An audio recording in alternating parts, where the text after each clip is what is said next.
Director Dan Tigran, members of the Diplomatic Corps, distinguished guests, fellow workers in government, my countrymen. You know, when you are a president of a progressive, industrialized, balanced economic country, it's heaven for the rulers. But if you are a president of a country that is racked with rebellion, extremism, and the flooding of drugs, sometimes it can be hell. And sometimes you really ponder whether or not it would be right just to resign and say that you can invent an ailment and say that I'm suffering from this cancer and I'd like to take a rest. You know, countries like the Philippines, you do what is right, it is wrong. You do what is wrong, it's still wrong. And that is how I balance the governance. Whether to do wrong or to do right, to commit a wrong or do a wrong thing to make it right. I am not new to criticism. Like Mayor Lim of Manila, sir, magandang hapon po. I've been mayor for 23 years, and as once upon a time, I was a practitioner. Of course, during the time when you are focused on one client of his rights, it is good to fight for him till kingdom come. But if you run a community and you are to worry about the safety of all, the bad people and the good people, and in between, then you sometimes get a nightmare. Whether what to do.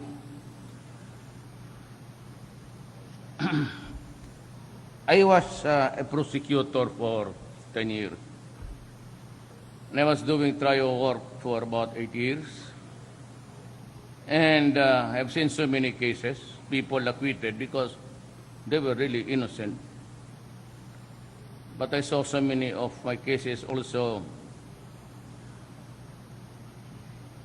collapsing because of paid witness, the substances that were supposed to be passing from hands to the other from a shabu, eventually in your hands, it is just alum, the tawas.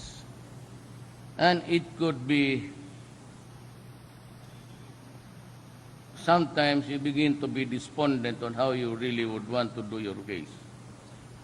But in almost all of the societies here in this planet, there are always people who are evil and those who are not. And we would like to see progressive laws that would promote and enhance the life and the quality of his environment. Good. But sometimes there are evil persons who would want to make money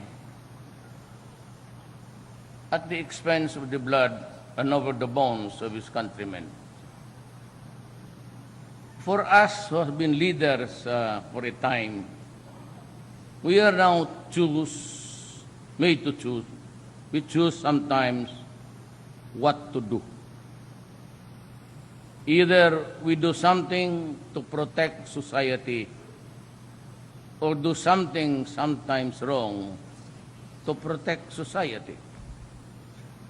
What about the laws? What about the rule of law? The rule of law is good if the rules are followed. Very easy to say rule of law. And it applies not only to the government and to us, it applies to all citizens. You obey the law. We in government are admonished to say, follow the rule of law. And that is what makes it hard. Because if follow the rule of law, sometimes it could lead to perdition for people. And always the accountability of failing to protect the taxpayers and those who rely on the government for their safety and for their lives, they lose the gamble in the process. And when it's time just to say, we are sorry, we failed to protect you. Oh, when I was mayor, 1988, marijuana and shabu was making the scene almost simultaneously. When we were students, kami ni Secretary Aguirre noon, the fad was marijuana. But shabu was making its toxic entrance to the young people. And when I was the prosecutor, I tried my best really to do the best to my country by my oath of office. I would like to follow the rule of law. It is rules which make up the law. But when shabu was coming in strong and fast, we had to make a choice. We innovate the law, the rule of law, or we let our people suffer. That's the choice. The rule of law and the obedience of the law are just principles of the law, and they are really good if everybody follows. The problem is there is no obedience of the law, and sometimes the rule of law becomes a stupid proposition. When I became mayor in 1988 in Davao City, I simply just told everybody, go out of my city and do not destroy my country. Because then shabu was really flowing in and out. A very porous republic because we are islands with the longest coastline. Those of you who wish to destroy my country and deprive us of the generation of people, go out because I will kill you. That was the statement. And for those who followed, well, to this day, I would thank them for just getting out of the city. Those who chose to fight, well, I told my law enforcer, and one of them is the PDEA chief now, General Sid La Peña. It was during his time when he said, we will be harsh. And the order is simply this: go out, arrest them if you can, but if there is no peaceful method of doing it, and you are presented with a violent resistance, thereby placing in jeopardy your life, you shoot the son of a bitch. Shoot them dead.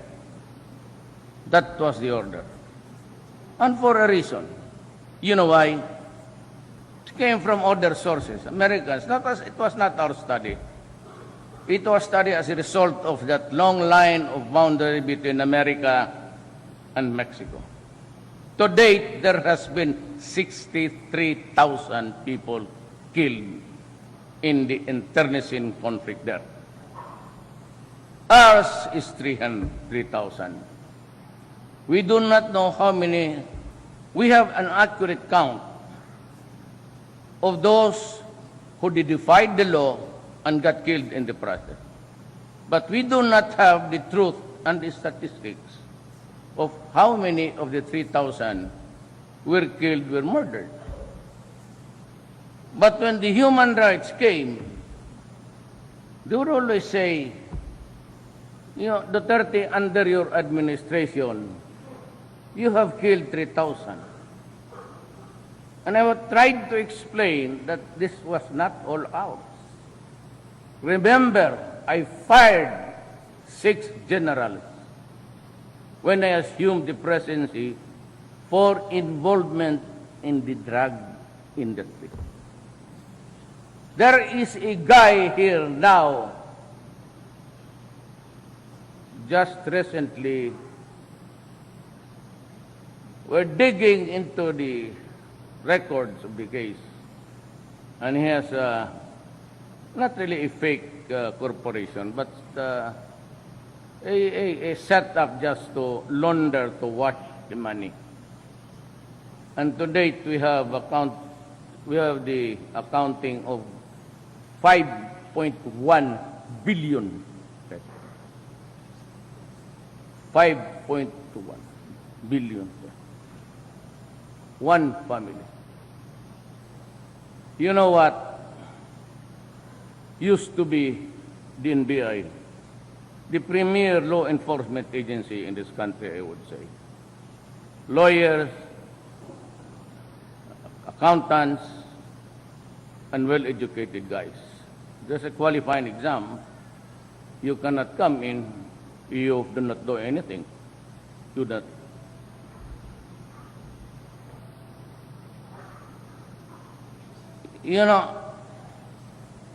I was very strict in Davao. And so relatively made it safe for everybody. So much so that without pulling my chair, we became the premier city of the Philippines. We were hitting a growth rate of 5.6, which is very high. And Davao City today remains to be relatively free of criminals, but not the criminals who are into terrorism. That's another story. But we will take care of that later on. So ganon ang nangyari. When I became president, I started to squeeze and fire the general.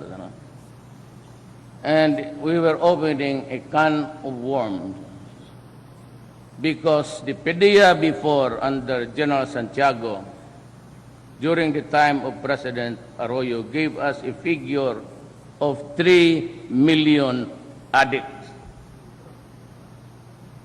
Mine, I said, hang on to the figures because I will wait until the last day of this year. Then we will find out how many. For actually, I was really trying to figure out at the rate that they are surrendering and asking for treatment and everything, we would breach the 1 million mark. So let's stick with the Santiago figure. At 3 million, widespread all throughout the country. There are about 6,000 policemen. There are about 3,000 plus barangay captains incumbent in office. We have about 17 mayors. One of them just died. And we have about two congressmen and about three or four. I'm not sure of the fourth governor. I had him revalidate again, and it's going on, the revalidation from the police to NICA to the police. Eventually, I requested a DILG to do it. The civilians, not the investigators. for validation. So we have here 3 million drug addicts, all potential criminals, because when the monkey is there at the back, they would always find for the fix for the day. At 3 million, the average hit is 200 pesos per. In 1 month, that is 6,000. Times the 13 million, that is 18 billion a month. You times it again by the years, it's 216 billion industry a month for this country. Now, I was confronted with a serious problem. I don't know about the stupidity of foreign governments. You'd call upon me and say, Duterte, why don't you just rehabilitate them? Place them in houses where you can treat them, maybe detoxify their disease, and come up with a better record of human rights. Correct. That is correct if you have the money. My countrymen, remember that I entered the presidency midterm. And so I am now operating on a budget that was prepared the other year by President Aquino. Half of the budget is gone. Maybe he did not realize the gravity of the situation because he simply did not know or never attempted to know how much was the scale, the dimension of 3 million. If they don't have the money, they kill, they rob. And when the study shows that the Mexican and joint force there, task force, that shabu, constant use of the chemical would shrink your brain. And the neurosurgeon says that if the brain has shrunk, rehab is no longer viable. That is the problem today. It is continuing because even those guys were sworn to protect public interest. And because it is really very easy money, almost all of them went to it. Now the portals of the national government has been opened to the creeping influence of drugs. You must remember that Laila, Lilia, or whatever her name is, was the Secretary of Justice herself. And she allowed the drug industry to take place. You yourselves, you are the agents, some of the agents of this bureau testified against her. Most of them were credible, and I don't know them actually. But there's no sense in saying that I have a part of it. You know that. But the only time when I visited NBI when I'm a guest speaker. But there was a day which I would like to have come here and, there are things which I really do not like, but we are in a crowd. You have to do more.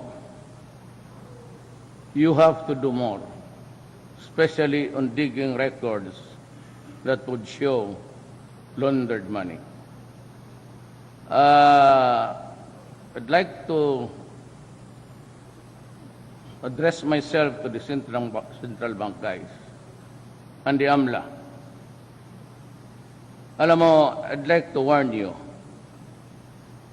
to avoid a confrontation between us, central bank people.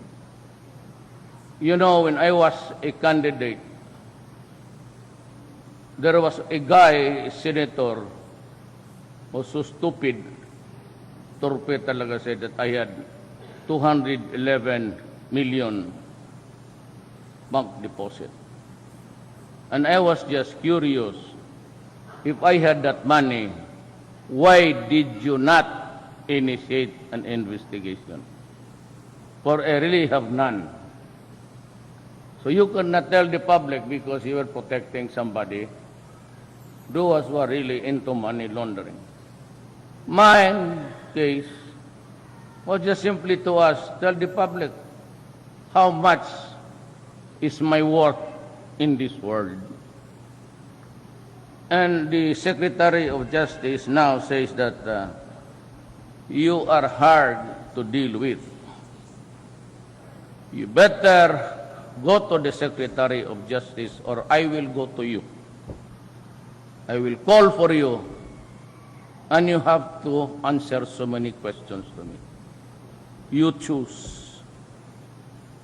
Either we cooperate in this government as a republic to protect and preserve our people, or do not make it hard for us, otherwise I will make it hard for you. Simply I said, you failed miserably. Eh sinabi na nga may 200 million. Bakit hindi niyo ako inimbestigar? So that the people would have known. You're also a part of the garbage which I resent to this day. And do not give me a reason to have a confrontation. Palabas ninyo yung ano ang mali dyan. There are billions stashed there in the bank who are really being washed or just being kept there in the meantime. Go to the Secretary of Justice, the AMLA guys, explain to us in public or I will do the explaining for you. Choose. Now, tayong mga nasa gobyerno, I am asking you earnestly, I am pleading to you, do not go into drugs. Lalo na yung mga agents. Police, you are listening. Do not do it just like the others. Do not wait for the day when it's only 24, it becomes the 25th hour when the hands of the clock shall strike for the tolling of the bells to sound your knell of grief. I will not hesitate. And as I have said, those law enforcers, police, the NBI, DEA, just do your duty. Just follow my instruction. And you do not have anything to worry. And I will believe your story because I am your chief. To the military, I am the commander-in-chief. On the civilian side, I am the chief executive of the government. So the police is under the DILG. So I have to believe the story of the police, for simply they are my subordinates and I am ultimately responsible for their deeds. You know, there's some officials who are lawyers and who are there in the Senate and they do not even know what's the... I just really can't believe it.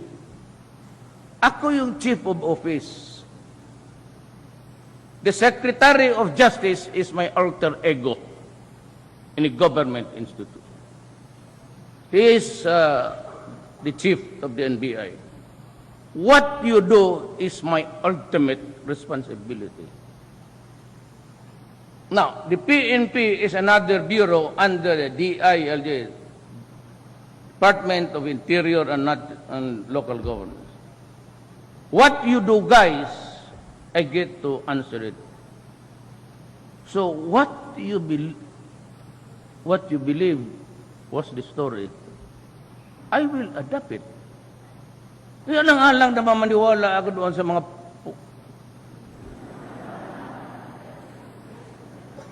sino paniwalaan ko? Yung police ko, yung NBI ko, sila. But if you do your duty, do not worry about cases. I will protect you. Believe me.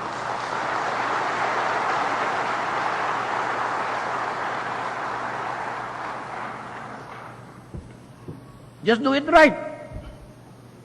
We have our trainings that you can only kill if your life is in danger and you are there performing the duty of a law enforcer.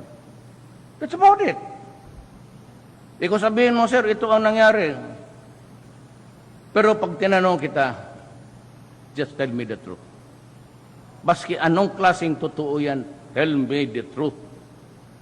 Para hindi ako parambuang dito na para alam ko kung paano, how to present the truth to the public.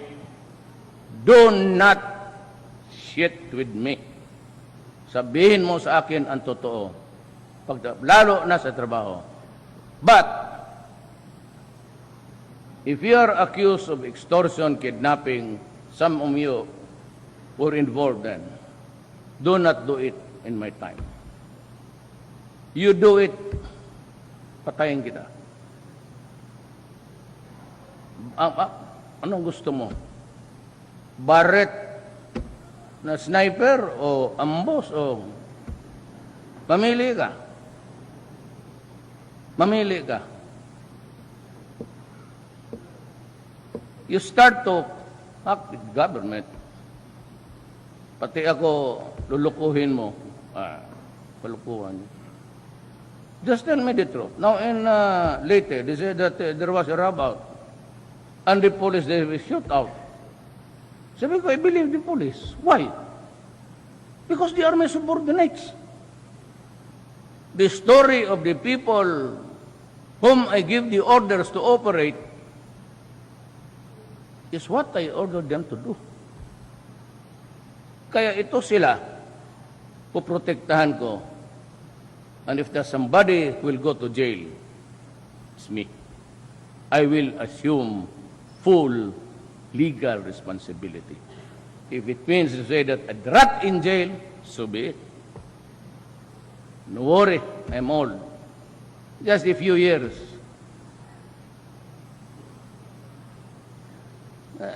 Going to jail to save your country. No, the human rights, guys. The European,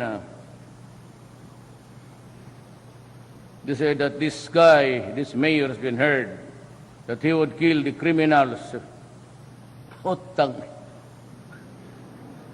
When has it been a crime to say, I will kill all the criminals who will harm our people? When was it wrong to say, do not destroy the next generation of my country, or else I will kill you? What is wrong with that?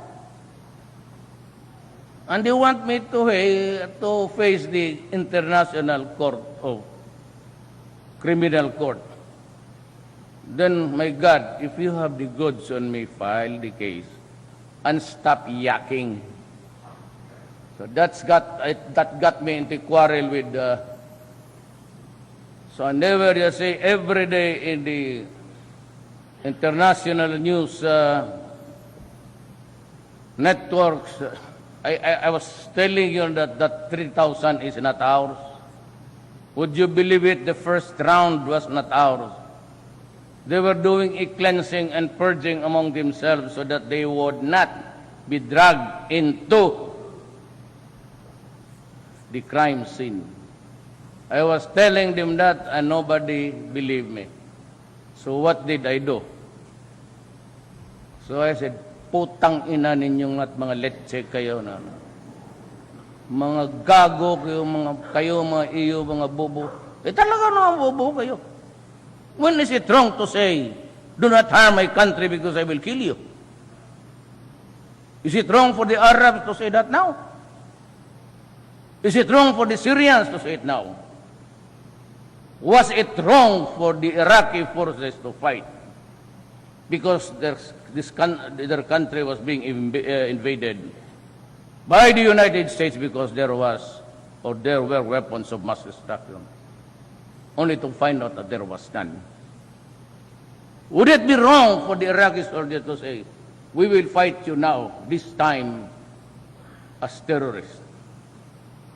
What you did. And that is a problem, because before I go, I would say that we have to solve continually.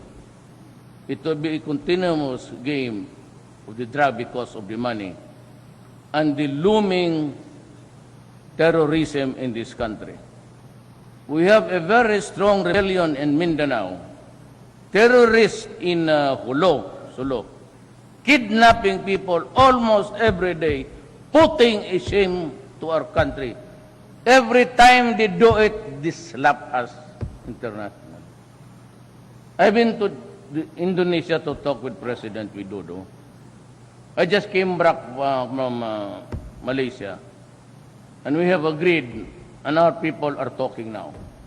I am not at liberty to tell you what it is all about, but it means fighting terrorism.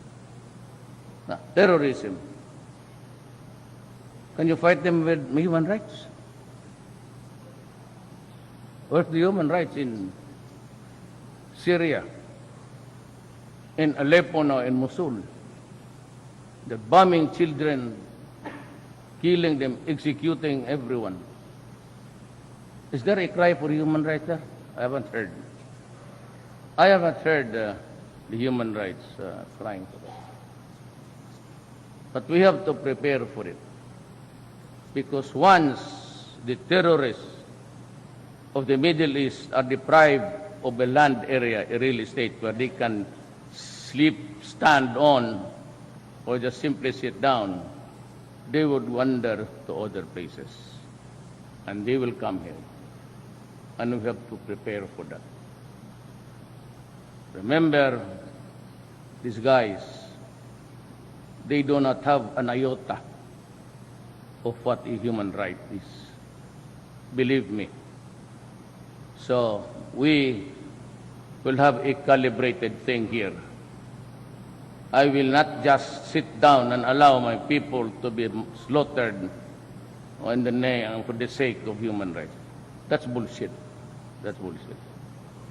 My response would always be calibrated to what we are facing, to destroy the Filipino nation. Thank you.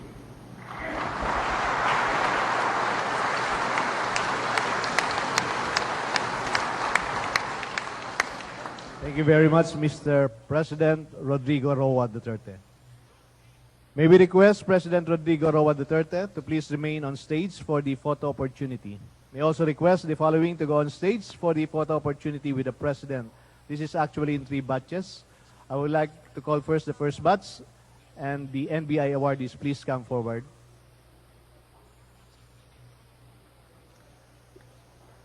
Stand by, forensic artists.